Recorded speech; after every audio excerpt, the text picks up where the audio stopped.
what I've been talking about, the double standard and hypocrisy of Europeans.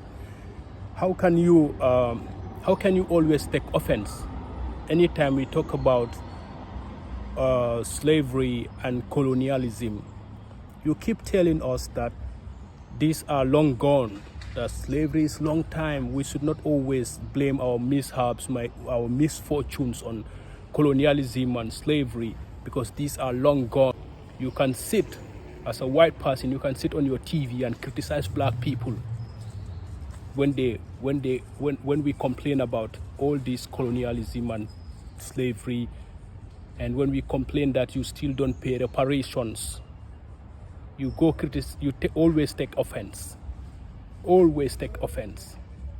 But it's a crime for anyone. You even make it a law for anyone to deny Holocaust. But not slavery, not colonialism. Because why? Because we are black people. So you see the double standard and hypocrisy of the West. All animals are equal, but some animals are more equal than others. If the life of the black man is involved, it's not important. But not the white man or the Jew. This is how they see us.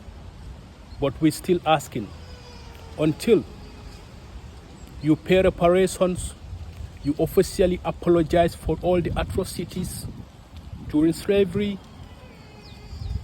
and colonialism. Until then, we will always talk about it. We will always talk about your crimes. Slavery was a crime against humanity. Colonialism the same way, because they are together, they work together. So we demand for your apology, official apology, and reparations to be paid. On behalf of all of our viewers who would be covered by this, why should somebody who maybe had an ancestor 7 or 8 generations ago, long before they were a twinkle in their great-great-great-great-grandparents' eye, why should they have to pay now for what an ancient ancestor did? Or why should they apologise for what an ancestor did centuries ago? Why do they still carry that burden? Sir, have you been drinking this evening?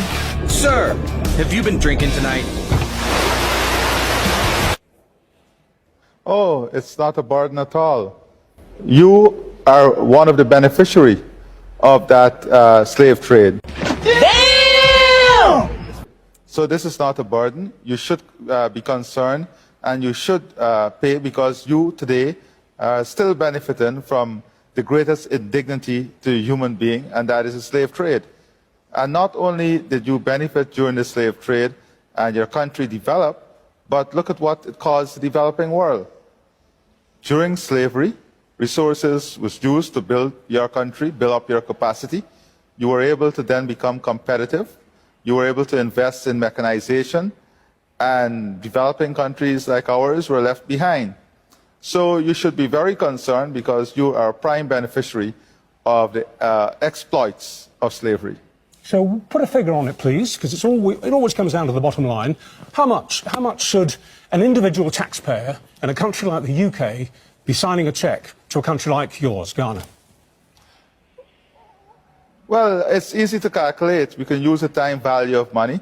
You can look at the period of slavery and the contribution not the contribution, the extraction of wealth from countries like ours, and how it was utilized to build your society, build your country, create wealth in your country, and then add the time value of money, and you will get the value. There's a lot of research paper on this.